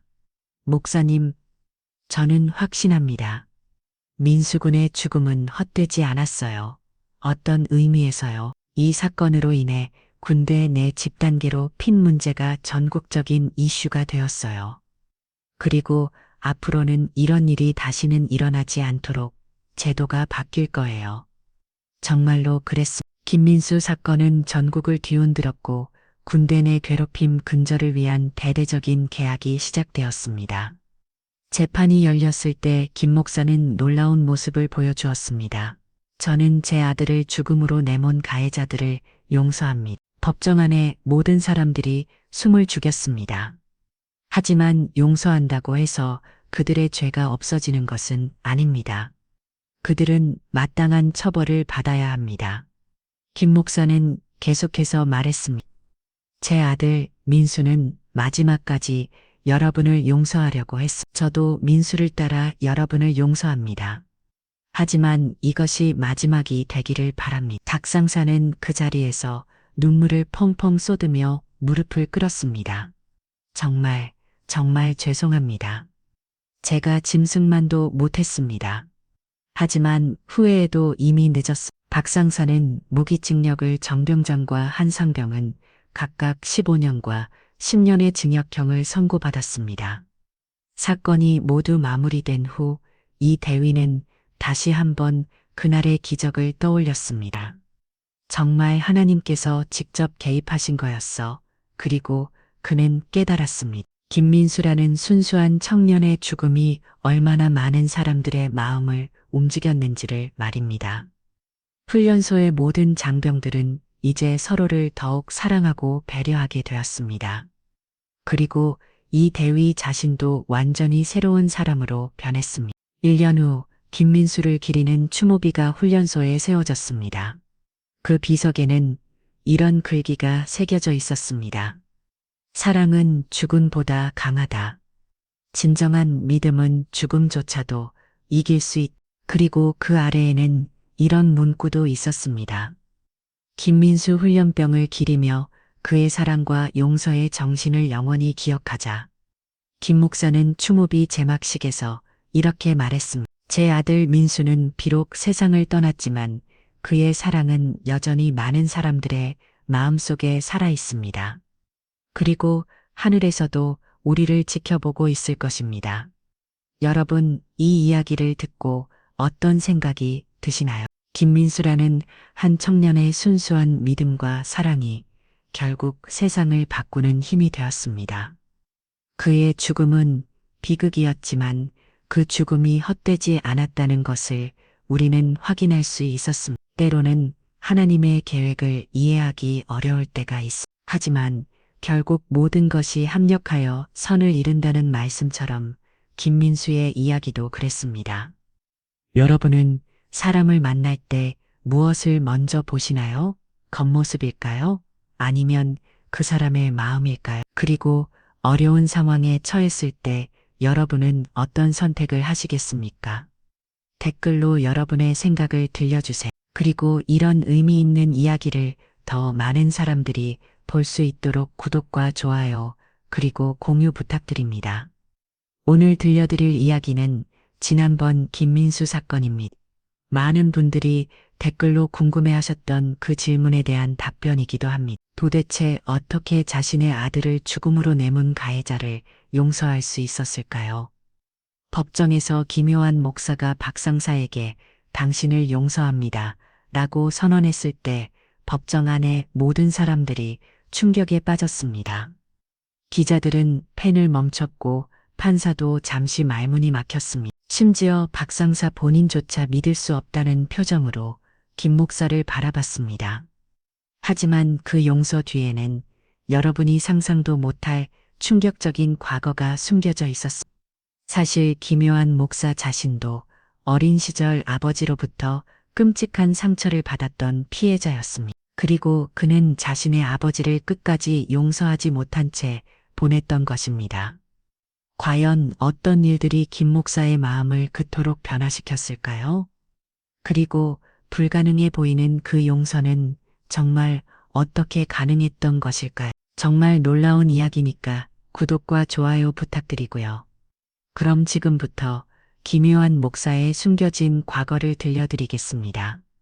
2019년 5월 15일 서울중앙지방법원 대법적 김민수 집단계로 핌사인 사건의 선고 공판이 열리고 있었습니다. 법정은 기자들과 방청객들로 가득 찼고 모든 사람들의 시선이 피고인석에 앉아있는 박 상사에게 집중되어 있었습니다. 피고인 박모 상사는 집단계로 핌으로 김민수 훈련병을 죽음에 이르게 한 혐의로 무기징역을 선고한다. 판사의 차가운 목소리가 법정을 가득 메웠습니다. 박 상사는 고개를 푹 숙인 채 몸을 떨고 있었습니다. 피해자 유족의 의견을 듣겠습니다. 판사가 김요한 목사를 바라보며 말했습니다. 50대 중반의 김 목사는 천천히 자리에서 일어났습니다. 그의 얼굴은 몇 달간의 고통으로 인해 많이 야위어 있었습니다. 하지만 그의 눈빛만은 이상하게 평온했습니다. 재판장님, 그리고 법정에 계신 모든 분들께 말씀드리겠습니다. 김 목사의 목소리는 떨리고 있었지만 그 속에는 확고한 의지가 담겨 있었습니다. 저는 제 아들 민수를 죽음으로 내몬 박 상사와 그의 공범들을 용서합니다. 그 순간 법정 안이 완전히 조용해졌습니다. 기자들은 펜을 든 손을 멈췄고 방청객들은 숨을 죽였습니다. 심지어 판사도 잠시 말문이 막힌 듯 했습니다. 박 상사는 고개를 들어 김 목사를 바라봤습니다. 그의 눈에는 믿을 수 없다는 표정이 가득했습니다. 하지만 용서한다고 해서 여러분의 죄가 사라지는 것은 아닙니다. 김 목사는 계속해서 말했습니다. 여러분은 마땅한 처벌을 받아야 하고 그것이 정의입니다. 저는 다만 개인적으로 여러분을 향한 원망과 증오를 내려놓겠다는 뜻입니다. 법정 곳곳에서 작은 흔을 끼는 소리가 들려왔습니다. 어떤 기자는 눈물을 닦고 있었고 어떤 방청객은 고개를 저으며 감탄했습니다. 박 상사님, 김 목사가 직접 박 상사의 이름을 불렀습니다. 박 상사는 깜짝 놀라며 김 목사를 바라봤습니다. 저는 당신을 미워하지 않습니다. 당신도 누군가의 소중한 아들일 것입니다. 당신의 부모님도 지금 얼마나 가슴 아파하고 계실까 생각하니 마음이 아픕니다. 박 상사의 눈에 눈물이 고이기 시작했습니다. 그는 지금까지 자신이 저지른 일의 무게를 제대로 느끼지 못하고 있었는데 김 목사의 이 말을 듣는 순간 모든 것이 무너져 내렸습니다. 목사님, 저는 박 상사가 떨리는 목소리로 말하려 했지만 목이 메워서 말이 나오지 않았습니다. 당신이 진정으로 해결한다면 하나님께서도 당신을 용서하실 것입니다. 그리고 저희 민수도 하늘에서 당신을 용서할 것입니다. 김 목사의 말에 박 상사는 더 이상 참을 수 없었습니다. 그는 자리에서 일어나 김 목사 앞에 무릎을 꿇었습니다. 목사님, 정말 죄송합니다. 제가 짐승만도 못했습니다. 용서해 주셔서 감사합니다. 박 상사의 오열 소리가 법정을 가득 메웠습니다. 법정 안에 모든 사람들이 이 장면을 지켜보며 감동받고 있었습니다. 하지만 사람들은 궁금했습니다. 도대체 어떻게 이런 용서가 가능한 것일까요? 법정을 나서는 김 목사를 기자들이 둘러섰습니다. 목사님, 어떻게 그런 용서를 하실 수 있었습니까? 정말 마음으로 우러나온 용서입니까? 혹시 종교적 의무감 때문은 아니십니까? 기자들의 질문이 쏟아졌지만 김 목사는 담담하게 대답했습니다. 저에게는 용서할 수밖에 없는 이유가 있었습니다. 그 이유를 말씀드리기에는 너무 개인적인 이야기. 김 목사는 더 이상 말하지 않고 조용히 자리를 떠났습니다. 하지만 그의 눈빛에는 깊은 슬픔과 동시에 평안함이 함께 서려 있었습니다. 사실 김 목사의 그 용서에는 아무도 모르는 아픈 과거가 숨겨져 있었습니다. 그것은 30년 전으로 거슬러 올라가는 그 자신의 상처 깊은 이야기였습니다. 어린 시절의 기묘한 지금의 김 목사는 사실 자신도 아버지로부터 끔찍한 상처를 받으며 달아나였습니다. 그리고 그는 평생 그 아버지를 용서하지 못한 채 살아왔습니다. 하지만 아들 민수의 죽음을 통해 그는 비로소 깨달았습니다. 진정한 용서가 무엇인지, 그리고 왜 용서해야 하는지를 말입니다. 과연 어떤 일들이 있었기에 김 목사는 그토록 놀라운 용서를 할 수 있었을까요? 그 이야기는 지금부터 시작됩니다. 시간은 30년 전으로 거슬러 올라갑니다. 1989년 부산의 한 달동네 비좁은 판잣집들이 산비탈에 다닥다닥 붙어있는 가난한 동네였습니다. 그 중에서도 가장 초라한 집 한 채에서 8살 소년 김유한이 병모서리에 몸을 웅크리고 있었습니다. 이 새끼가 또 술에 취한 아버지가 소주병을 바닥에 내던지는 소리가 좁은 방을 가득 메웠습니다. 유리 조각들이 사방으로 흩어졌고 어린 요한은 더욱 몸을 옴츠렸습니다. 아버지, 제발. 요한의 어머니가 애원하는 목소리로 말했습니다. 하지만 김 씨는 이미 술에 완전히 취해 있었습니다. 뭐가 제발이야. 내가 이 꼴이 된 게 누구 때문인데.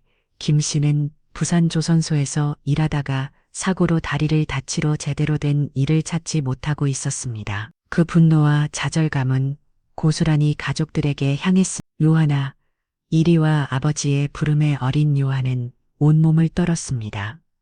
아버지가 자신을 부를 때는 언제나 나쁜 일이 일어났기 때문입니다. 안어.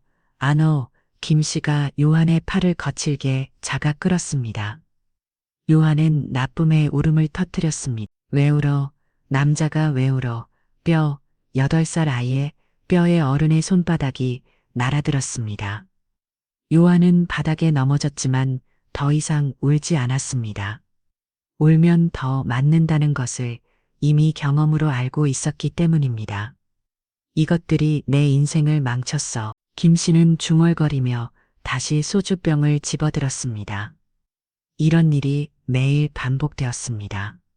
김 씨가 술을 마시지 않는 날이 거의 없었고 술을 마실 때마다 가족들은 지옥 같은 시간을 보내야 했습니다. 어린 요한은 아버지가 집에 들어오는 발걸음 소리만 들어도 온몸이 굳었습니다. 그 발걸음이 비틀거린다면 오늘도 또 끔찍한 밤이 될 것을 의미했기 때문입니다. 학교에서도 요한은 혼자였습니다. 집안 사정이 어려워서 제대로 된 옷을 입을 수 없었고 늘 멍자국이 있는 얼굴 때문에 친구들이 다가오지 않았습니다. 요한아, 너 집에서 맞니? 어느 날 담임 선생님이 조심스럽게 물었습니다. 요한은 고개를 저었습니다. 사실을 말하면 아버지가 더 화를 낼 것이 뻔했기 때문입니다. 넘어져서 그래요. 매일 넘어진 이 선생님의 걱정 어린 시선을 받으며 요한은 더욱 위축되었습니다. 가장 힘들었던 것은 일요일이었습니다. 다른 아이들은 가족들과 함께 교회에 가거나 놀러 가는 모습을 보면서 요한은 집 구석에서 아버지의 술 깨는 소리를 들어야 했습니다. 하나님, 어느 날 요한은 동네 교회에서 들려오는 찬송과 소리를 들으며 중얼거렸습니다. 하나님이 정말 계시다면 왜 우리 아버지는 이런 거야? 왜 우리는 이렇게 살아야 하는 거야? 어린 마음에도 원망이 쌓여갔습니다. 다른 집 아이들은 아버지와 함께 놀고 아버지에게 사랑받는 것을 보면서 요한은 자신만 이상한 건 아닌지 생각했습니다. 내가 나쁜 아이라서 아버지가 나를 미워하는 건가? 어린 요한은 자신을 탔습니다. 그리고 더 착한 아이라이가 되기 위해 노력했습니다. 집안일도 도우려 했고 아버지 기분을 맞추려고도 했습니다. 하지만 아무리 노력해도 상황은 나아지지 않았습니다. 요한아, 아버지가 미안하다. 가끔씩 소리 깬 아버지가 이런 말을 할 때도 있었습니다. 그럴 때마다 요한은 기뻤습니다. 이제 아버지가 바뀔 거야 라고 생각했습니다. 하지만 그런 순간은 길지 않았습니다.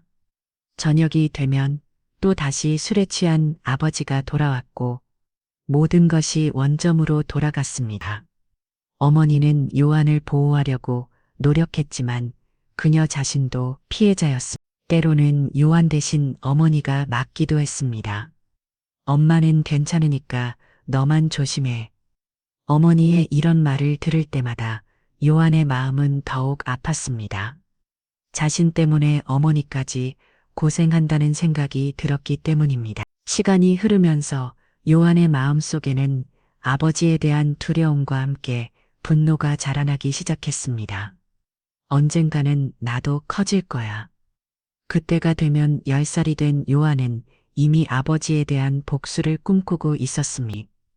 물론 아직은 아이였기 때문에 구체적인 계획은 없었지만 마음속 깊은 곳에서는 분노의 씨앗이 자라고 있었습니다. 하나님, 정말 계시다면 우리 아버지를 벌어주세요. 요한은 매일 밤 이런 기도를 했습니다. 하지만 하나님은 대답하지 않는 것 같았습니다. 점점 요한은 하나님에 대해서도 원망을 갖게 되었습니다. 다른 아이들은 하나님이 우리를 사랑하신다고 배웠지만 요한에게는 그 말이 거짓말처럼 들렸습니다.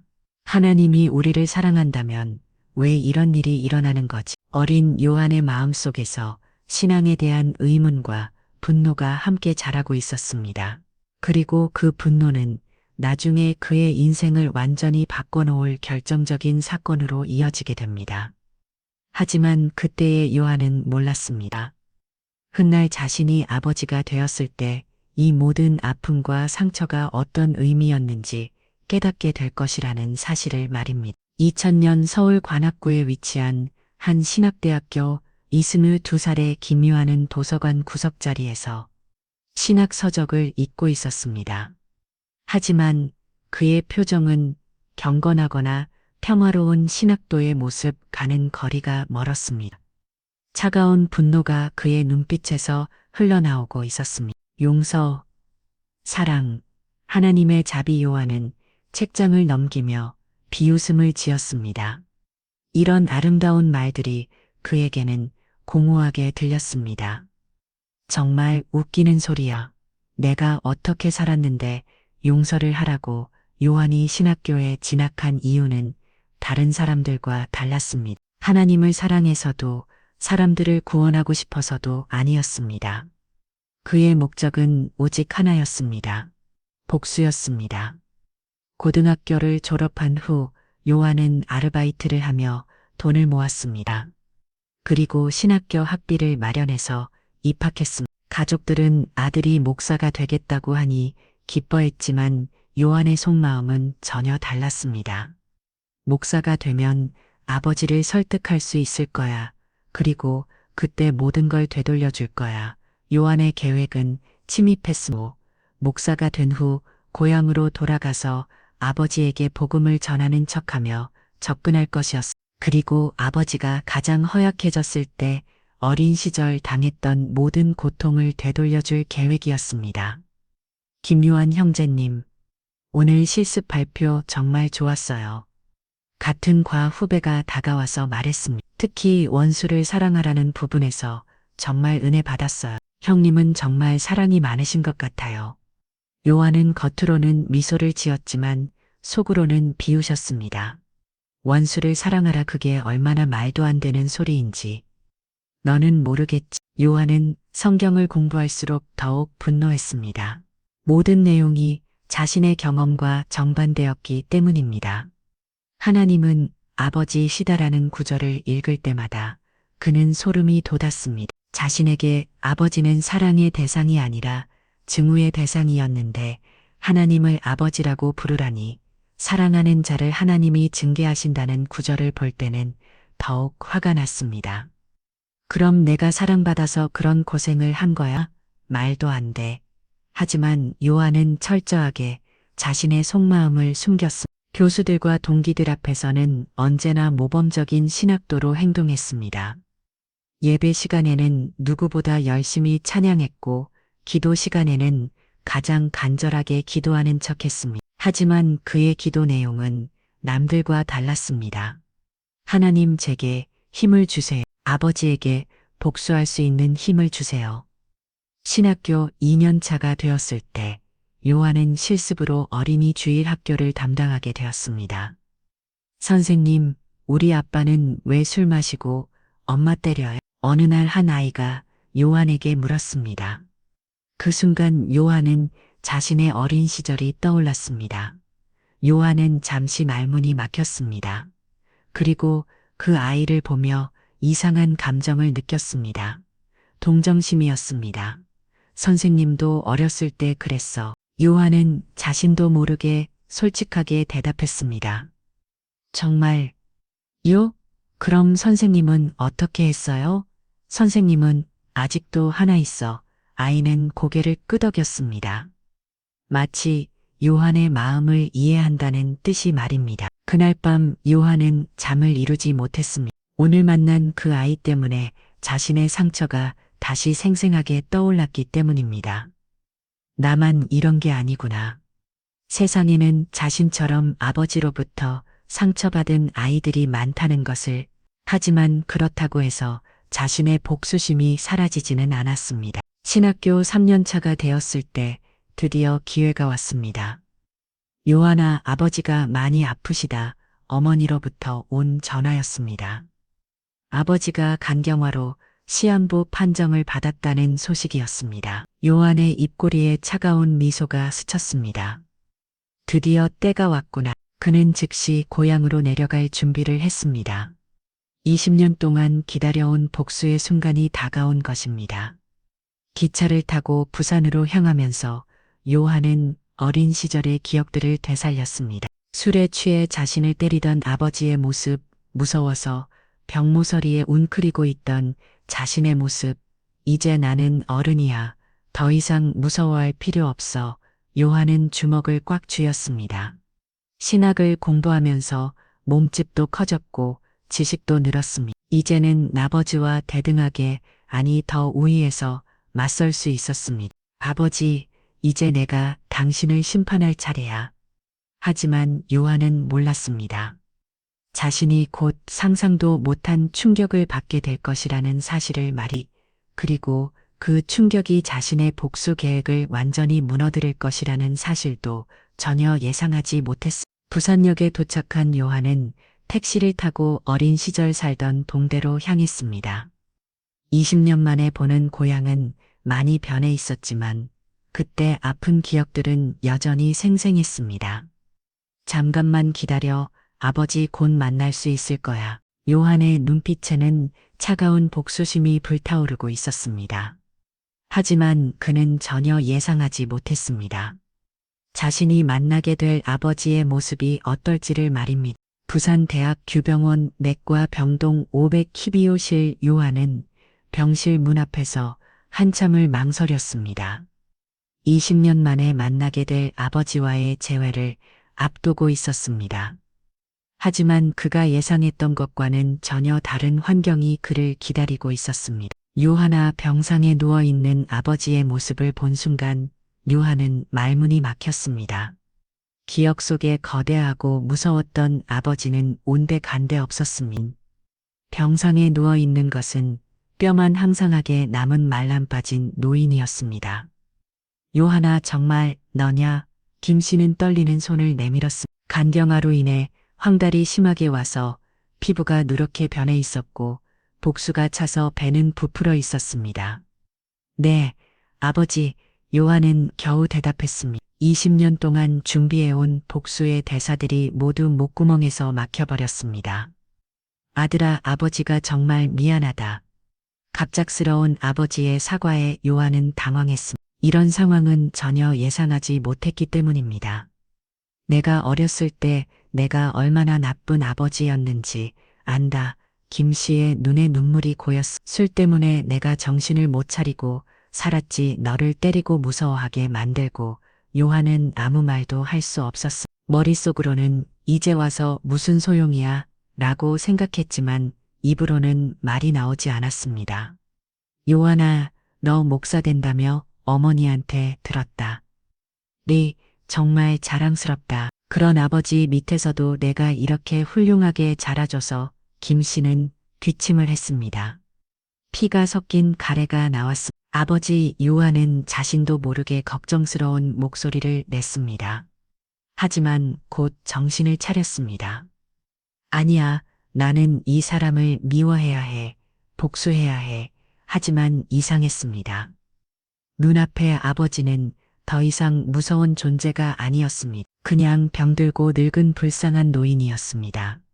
요한아 아버지가 부탁이 있다. 뭘까요? 나를 용서해다오. 그 순간 요한의 마음속에서 무언가가 폭발했습니다. 20년 동안 쌓은 분노와 원망이 한꺼번에 터져나왔습니다. 용서요. 요한의 목소리가 차갑게 변했습니다. 아버지는 제가 어떻게 살았는지 아세요? 김 씨는 아들의 변한 목소리에 깜짝 놀랐습니다. 매일 밤 아버지가 집에 들어오는 발걸음 소리에 떨어져요. 학교에서도 친구들이 아버지 자랑할 때 저만 숨어야 했어요. 요한의 목소리는 점점 높아졌습니다. 아버지 때문에 하나님도 믿을 수 없었어요. 하나님은 아버지시다라고 배울 때마다 구역질이 났어요. 요한아, 지금 와서 용서해 달라고요? 20년 동안 저는 아버지를 어떻게 해줄까 생각하며 살았는데 요한은 자신이 하고 있는 말을 멈출 수 없었습니다. 그동안 쌓아뒀던 모든 감정들이 쏟아져 나오고 있었습니다. 김 씨는 아들의 말을 듣고 더욱 심하게 울었습니다. 미안하다. 정말 미안하다. 미안하다. 꼭 끝나는 거예요? 그럼 제 어린 시절은 뭐가 되는 거예요? 요한은 주먹을 꽉 쥐었습니다. 지금이라도 아버지를 때리고 싶었습니다. 하지만 너무 약해진 아버지의 모습을 보니 그럴 수도 없었습니다. 요한아, 제발 아버지를 용서해다오. 그래야 아버지가 편히 갈 수 있다. 편히 가시려고요? 요한은 비웃었습니다. 저는 평생 편히 살지 못했는데 아버지는 편히 가시려고 하세요? 요한아, 용서는 안 해요. 절대 안 해요. 요한은 돌아서서 병실을 나갔습니다. 뒤에서 아버지의 절규 소리가 들렸지만 요한은 돌아보지 않았습니다. 복도에서 어머니가 기다리고 있었습니다. 요한아, 아버지가 그렇게 보고 싶어 했는데 엄마, 저는 그 사람 용서 못해요. 요한아, 그래도 아버지인데 아버지라고요? 아버지가 그런 식으로 하는 거예요? 요한은 어머니의 말을 끊었습니다. 엄마도 그 사람 때문에 얼마나 고생했는데 왜 감싸세요? 그래도 저는 절대 용서 안 해요. 그 사람이 죽는 날까지 용서 안 해요. 요한은 그 말을 남기고 병원을 나갔습니다. 그로부터 일주일 후 김 씨는 세상을 떠났습니다. 마지막까지 아들의 용서를 받지 못한 채로 말입니다. 장례식장에서 요한은 아버지의 영정사진을 바라봤습니다. 사진 속의 아버지는 젊은 시절의 모습이었습니다. 아직 술에 찌들기 전에 웃고 있는 모습이었습니다. 이런 모습도 있었구나. 요한은 처음으로 아버지의 다른 면을 보았습니다. 하지만 이미 늦었습니다. 요한아, 아버지가 너에게 쓴 편지가 있다. 어머니가 편지 한 통을 건넸습니다. 요한은 그 편지를 받아 읽었습니다.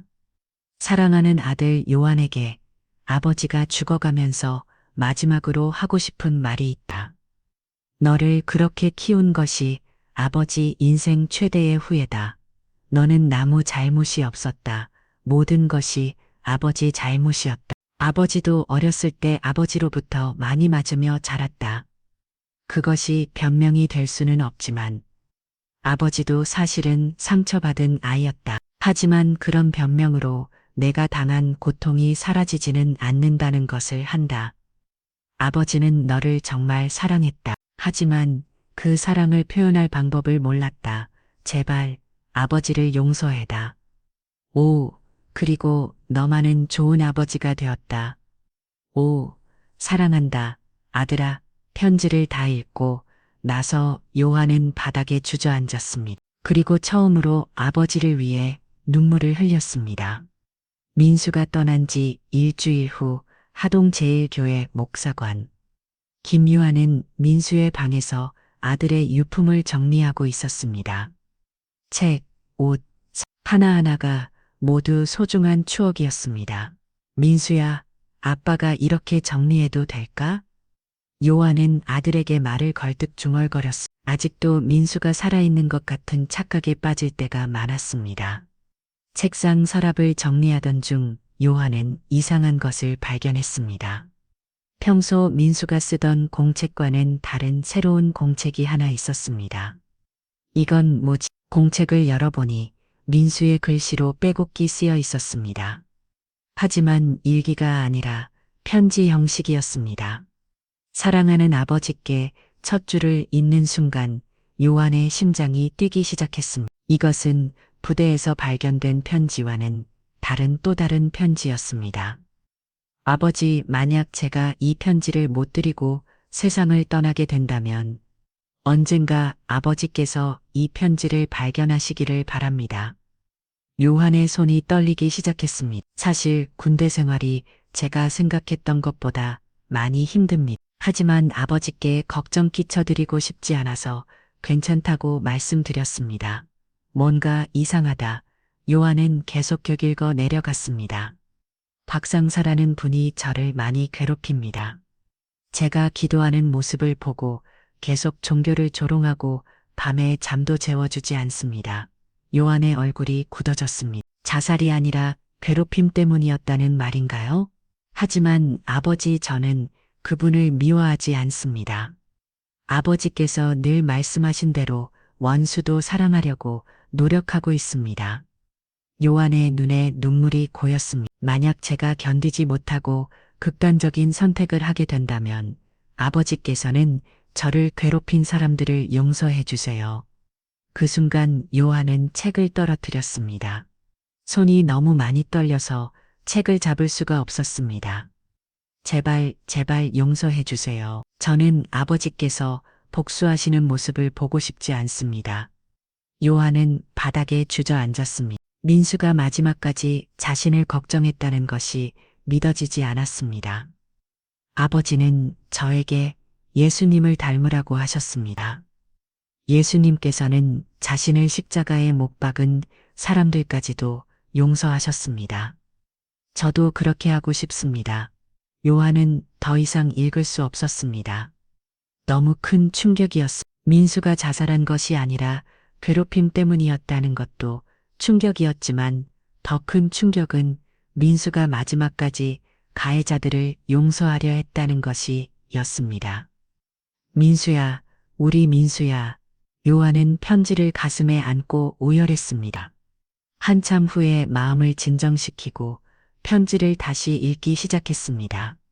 아버지, 저는 아버지께서 늘 자랑스러웠습니다. 다른 집 아이들은 아버지가 돈을 많이 벌어오기를 바라지만 저는 우리 아버지가 가장 훌륭한 분이라고 생각합니다. 요한의 가슴이 먹먹해졌습니다. 가난해도 정직하게 사시고 어려운 사람들을 도우시는 아버지를 보며 저도 그런 사람이 되고 싶었습니다. 민수 아버지께서 늘 말씀하시던 것처럼 저도 세상의 빛과 소금이 되려고 노력했습니다.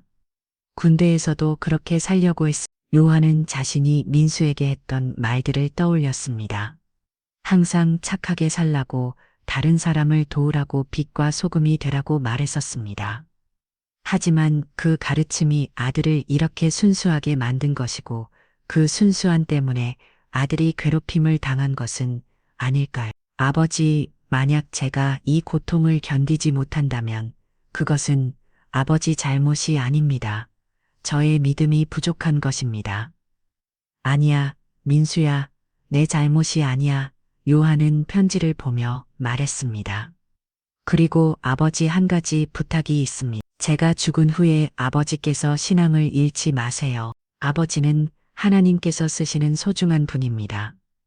요한은 며칠 전 자신이 하나님을 원망했던 것을 생각하며 부끄러워졌습니다. 저는 하늘에서 아버지를 지켜볼 것입니다. 그리고 언젠가 하늘에서 다시 만날 때까지 아버지께서 건강하시기를 기도하겠습니다. 편지의 마지막 부분이었습니다. 아버지, 사랑합니다. 그리고 저를 이렇게 키워주셔서 감사합니다. 아버지의 아들로 태어난 것이 제 인생 최고의 축복이었습니다. 마지막으로 다시 한번 부탁드립니다. 저를 괴롭힌 사람들을 용서해 주세요. 그들도 누군가의 소중한 아들일 것입니다. 사랑하는 아버지께 김민수 올림.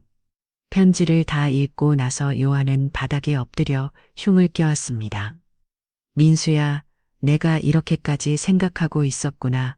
그 순간 요한은 깨달았습니다. 민수가 자신에게 마지막으로 남긴 것이 복수가 아니라 용서였다는 것을 말입니다. 그리고 민수의 부탁을 들어줘야 한다는 생각이 들었습니다. 아들의 마지막 소원을 무시할 수는 없었습니다. 하지만 동시에 다른 생각도 들었습니다. 내가 아버지를 용서하지 못했던 것처럼 이것도 쉽지 않을 거야. 요한은 30년 전 자신의 모습을 떠올렸습니다. 아버지가 용서를 구할 때 거절했던 자신의 모습을 말입니다. 아버지도 나에게 용서를 구했었지. 하지만 나는 거절했어. 그리고 깨달았습니다. 만약 자신이 그때 아버지를 용서했다면 지금 이 상황에서도 더 쉽게 용서할 수 있을 텐데, 민수야, 아빠가 내 부탁을 들어줄 수 있을까? 아빠도 예전에 할아버지를 용서하지 못했는데, 요한은 민수의 편지를 다시 한번 읽었습니다. 그리고 결심했어. 자신이 아버지에게 하지 못했던 것을 아들을 위해서라도 해야겠다고 말입니다. 시퀀스 8 2차 반전, 완전한 용서의 완성. 2019년 5월 15일 서울중앙지방법원 김요한은 법정에서 박상사를 바라보고 있었습니다. 처음 마주하는 아들의 가해자였습니다. 수갑에 묶인 박상사는 요한의 시선을 피하며 고개를 숙이고 있었습니다. 그의 얼굴에는 후회와 두려움이 가득했습니다. 요한은 박상사를 보며 이상한 감정을 느꼈습니다. 분노보다는 연민이 먼저 들었습니다. 저 사람도 누군가의 아들이겠지. 민수의 편지에서 읽었던 말이 떠올랐습니다. 그들도 누군가의 소중한 아들일 것입니다. 피해자 유족의 의견을 듣겠습니다. 판사의 말에 요한은 천천히 일어났습니다. 법정 안의 모든 시선이 그에게 집중되었습니다. 재판장님, 그리고 법정에 계신 모든 분들께 말씀드리겠습니다. 요한의 목소리는 떨리고 있었지만 그 속에는 확고한 의지가 담겨 있었습니다. 저는 제 아들 민수를 죽음으로 내몬 박상사와 그의 공범들을 용서합니다. 법정이 조용해졌습니다. 하지만 요한은 계속 말했습니다. 하지만 제가 여러분을 용서하는 이유는 단순히 제가 착해서가 아닙니다. 요한은 박상사를 직접 바라보며 말했습니다. 사실 저도 여러분과 비슷한 사람이었습니다. 법정 안에 수령이 이렇습니다. 저는 어렸을 때 아버지로부터 많은 상처를 받으며 자랐습니다. 제 아버지는 알코올 중독자였고 저를 자주 때렸습니다. 요한의 고백에 사람들이 놀랐습니다. 그래서 저는 20년 동안 아버지를 미워했습니다. 심지어 복수하려고 목사가 되기까지 했습니다. 박상사가 고개를 들어 요한을 바라봤습니다. 하지만 제가 아버지가 되고 나서야 알았습니다. 아버지도 저를 사랑했다는 것을 말입니다. 요한의 눈에 눈물이 고였습니다. 아버지가 돌아가시기 전에 저에게 용서를 구하셨습니다.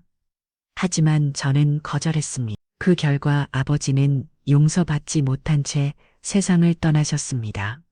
법정안이 숙연해졌습니다. 그 후로 30년 동안 저는 후회하며 살았습니다.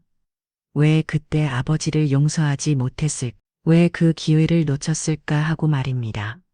요한은 잠시 말을 멈춘 후 계속했습니다. 그런데 제 아들 민수가 저에게 마지막 편지를 남겼습니다. 자신을 괴롭힌 사람들을 용서해 달라고 말입니다. 박상사의 눈에서 눈물이 흘러내리기 시작했습니다. 저는 깨달았습니다. 용서는 상대방을 위한 것이 아니라 나 자신을 위한 것이라는 것을 말입니다. 요한의 목소리가 더욱 또렷해졌습니다. 제가 아버지를 용서하지 못했기 때문에 30년 동안 고통받았습니다. 이제 더 이상 그런 고통 속에서 살고 싶지 않습니다. 박상사님, 요한이 직접 박상사의 이름을 불렀습니다. 당신도 어떤 상처가 있었을 것입니다. 그래서 그런 일을 저질렀을 것입니다. 박상사는 더 이상 참을 수 없었습니다. 그는 자리에서 일어나 김 목사 앞에 무릎을 꿇었습니다. 목사님, 저는 일어나세요. 당신을 용서한다고 했지 않습니까? 요한이 박상사를 일으켜 세웠습니다. 하지만 용서한다고 해서 죄가 없어지는 것은 아닙니다. 당신은 마땅한 처벌을 받아야 합니다. 알겠습니다. 감사합니다. 정말 박상사는 눈물을 흘리며 고개를 숙였습니다. 선고가 끝난 후 법정을 나서면서 요한은 이상한 느낌을 받았습니다. 마음이 한결 가벼워진 것 같았습니다. 30년 동안 가슴에 묻어두었던 무거운 짐을 내려놓은 기분이었습니다. 여보, 정말 괜찮아? 아내가 걱정스럽게 물었습니다. 괜찮아? 오히려 마음이 편해졌어. 요한은 진심으로 말했습니다. 그날 밤 요한은 오랜만에 깊이 잠들었습니다. 악몽도 없었고 후회도 없었습니다. 다음 날 아침 요한은 민수의 무덤을 찾았습니다. 민수의 아빠가 내 부탁을 들어줬어. 무덤 앞에서 요한은 조용히 말했습니다. 그리고 아빠가 깨달았어. 내가 왜 그런 부탁을 했는지 말이야. 바람이 불어와 무덤 앞의 꽃들을 흔들었습니다. 용서는 약한 것이 아니라 가장 강한 사랑이었구나. 너는 마지막까지 아빠를 사랑해줬어. 요한은 눈물을 흘렸습니다. 하지만 이번에는 슬픔의 눈물이 아니라 감사의 눈물이었습니다. 그리고 민수야, 아빠가 할아버지께도 이제 말씀을 드릴 수 있을 것 같아. 요한은 하늘을 바라보며 말했습니다. 아버지 용서해 주세요. 그리고 저도 아버지를 용서합니다. 이제야 이해했습니다. 그 순간 요한은 진정한 자유를 느꼈습니다. 미움도 원망도 후회도 모두 사라진 자유를 말입니다. 내년 후 김요한은 군대 내 괴롭힘 방지를 위한 캠페인에 참여하게 되었습니다. 그리고 전국을 다니며 용서의 메시지를 전했습니다. 용서는 상대방을 위한 것이 아닙니다. 나 자신을 자유롭게 하기 위한 것입니다. 요한의 이야기를 들은 많은 사람들이 감동받았고 용서의 힘을 깨달았습니다. 박상사도 감옥에서 요한의 소식을 들었습니다. 그리고 진심으로 참여하며 새로운 사람으로 변해갔습니다. 어느 날 박상사가 감옥에서 요한에게 편지를 보냈습니다. 목사님, 저는 매일 김민수님을 위해 기도하고 있습니다. 그리고 언젠가 제가 사회에 나가면 목사님처럼 다른 사람들을 도우며 살겠습니다. 목사님의 용서가 저를 새로운 사람으로 만들어줘 왔습니다. 편지를 읽으며 요한은 미소를 지었습니다. 용서가 만들어낸 또 다른 기적이었습니다. 여러분, 김요한 목사의 이야기는 여기서 끝납니다. 그는 아들을 잃은 슬픔 속에서도 용서를 선택했습니다.